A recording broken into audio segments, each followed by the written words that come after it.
Welcome to Ralphie.co.nz. Just a quick podcast update for my thoughts of what's happening right now in 2021.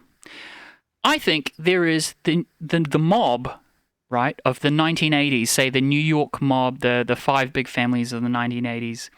That kind of mob structure is back in 2021, but it's got a new name.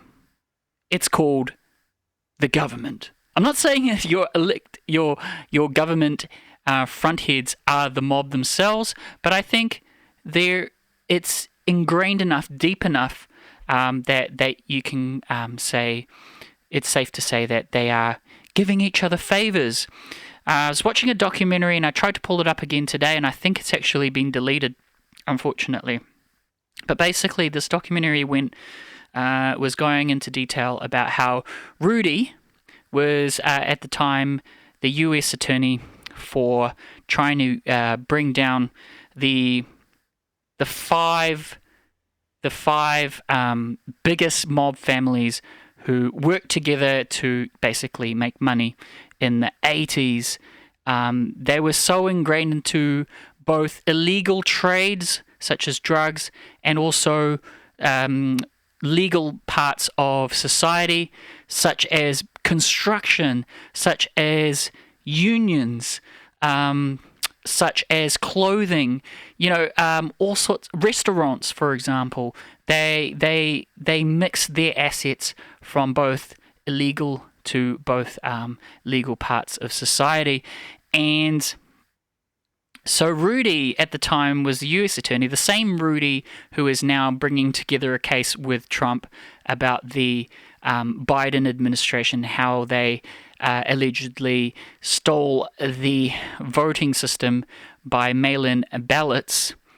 And because it's not how many people vote, right? It's who counts the votes. The same Rudy that's building a case against that was the same Rudy that also helped bring down the five biggest mobsters of New York City. So for him, it was actually a personal journey, because he came from sort of like an Italian background, and how the mob was rooted in Italian sort of background and ethnicity, and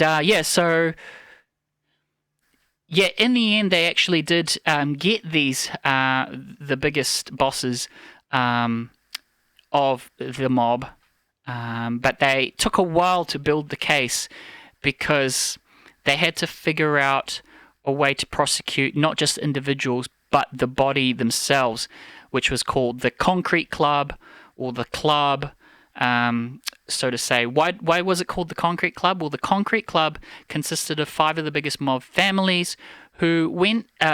One of the biggest things they went into was actually building. So anything that was worth over $2 million, they would help.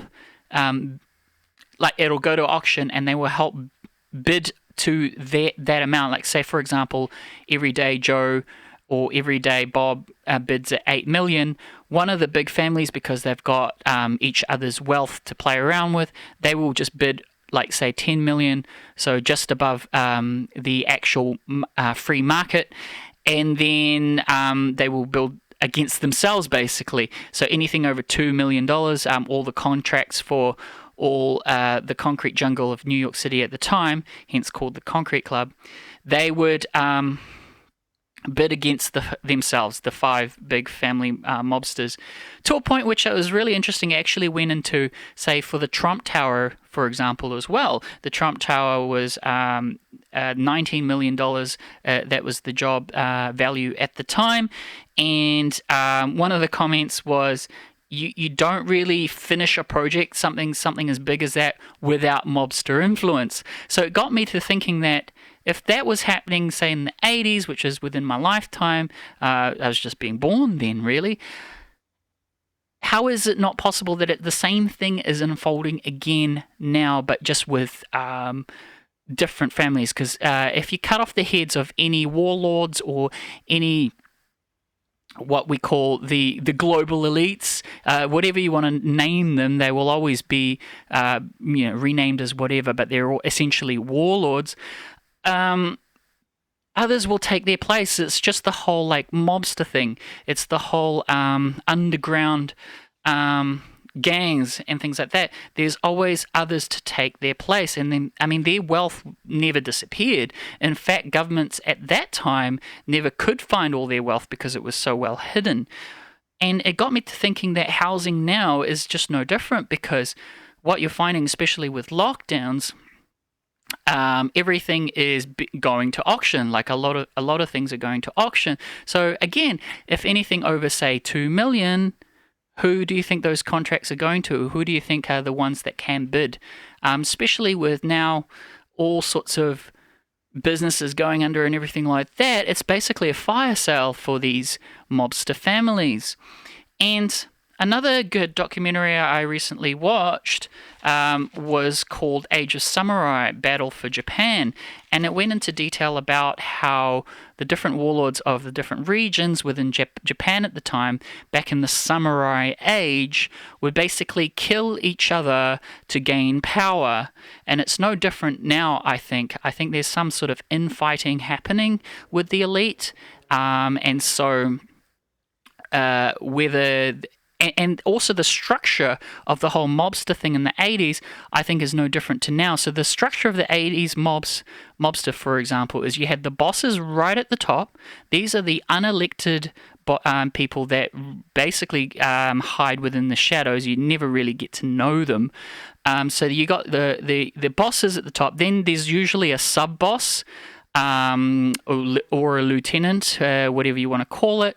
And then you got the captains below that, and then you have all the soldiers. So it's a really structured society to a point that they're acting as their own governments. Why do I mean they're acting as their own governments? Well, they have their own rules, right? They're not playing by the same rules as us. So I think what's happening now, especially with the whole Bill Gates thing, with the push for vaccines, Bill Gates owns Pfizer, and then Moderna is also and there's only a few players, so basically the same thing happens, is there's a few families who can really benefit from this whole pandemic thing, and I just don't see it any different.